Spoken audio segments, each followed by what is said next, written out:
আমাদের প্রোগ্রাম চলতেছিল, কাজ চলতেছিল সবকিছু। তো তখন হঠাৎ করে অনেকগুলা বাইক আসে। তো বাইক আসার পরে হঠাৎ মানে তারা ঢোকার সাথে সাথেই আমাদের উপর হামলা শুরু করে। চেয়ার বাস যা পাইছে এতে মারছে। তো আমি ওই সাইডটাতে দৌড় দিছিলাম, যেহেতু মানে ওই সাইডে দৌড় দিছি বাঁশঝাড়ের ওই দিক দিয়ে। তো তারপরে আমি মানে মারুফ মোল্লা, সে আমাদের এই দাউদপুরেরই, সে বিএনপির সাবেক একজন নেতা ছাত্রদলের। সে মানে আমি তার ফেসটা দেখছি, আর বাকিগুলা অপরিচিত আর কি। তো সে আমাকে বাঁশ দিয়ে মারছে।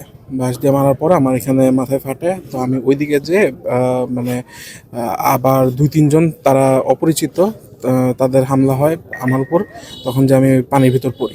তো এরপরে আমি আর কি হসপিটালে যাই। 4টা বাজে আমাদের প্রোগ্রাম আনুষ্ঠানিকভাবে শুরু হওয়ার কথা ছিল।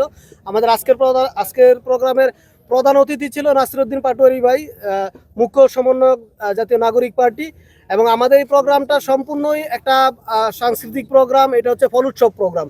তো এই প্রোগ্রামের শেষ প্রস্তুতি মুহূর্তে সুলতান মাহমুদ, জাতীয়তাবাদী ছাত্র দলের জেলা জেলা ছাত্র দলের সিনিয়র সহসভাপতি এবং প্রাক্তন রূপগঞ্জ উপজেলা ছাত্র দলের আহ্বায়ক ছিলেন তিনি। তার নেতৃত্বে প্রায় 150-র মতো আমরা যতটুকু দেখছি 150-র মতো মোটরসাইকেল এবং মোটরসাইকেল যুগে প্রায় 300 বা 350-র মতো সন্ত্রাসী বাহিনী সশস্ত্র অবস্থায় আমাদের উপর হামলা করে। আমাদের যে পুরো স্টেজটা আছে, যে প্রোগ্রাম স্থলটা, পুরোটা তারা প্রথমে ঘেরাও করে চারপাশ দিয়ে তারা আক্রমণ চালায় আমাদের প্যান্ডেলকে পুরোটা পন্ডল করে দেয়। আমাদের নেতাকর্মীদের উপর সশস্ত্র হামলা চালায়, আমাদের ফারাবিকে আহত করে, আমাদের আরো কয়েকজনকে আহত করে।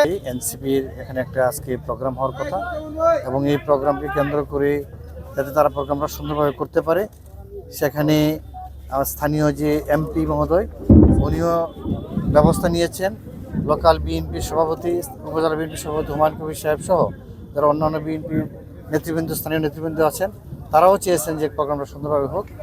আমরা পুলিশও চেয়েছি এবং পুলিশের ডেভেলপমেন্টের ছিল, সব কিছু সুন্দরভাবে হওয়ার পরিকল্পনা রয়েছে এবং ছিল। হঠাৎ করে আজকে প্রোগ্রাম শুরু হওয়ার 1 ঘন্টা আগে এখানে যারা 2-3 জন একদম দুর্বৃত্ত, ওরা প্রোগ্রামের 2-একটা বাঁশ ভেঙে ফেলার কারণে এখানে পুলিশ যাদের তারা দায়িত্বে ছিল দৌড়ে 2 জনকে ধরেছে। তারা আমাদের এখানে হেফাজতে রয়েছেন। তারপর এখানে এনসিপির যে নেতা জনাব নাসিরউদ্দিন পাটোয়ারি সাহেব, উনি এসেছেন। এখানে প্রোগ্রাম ভালোভাবে হয়েছে এবং সফলভাবে হয়েছে।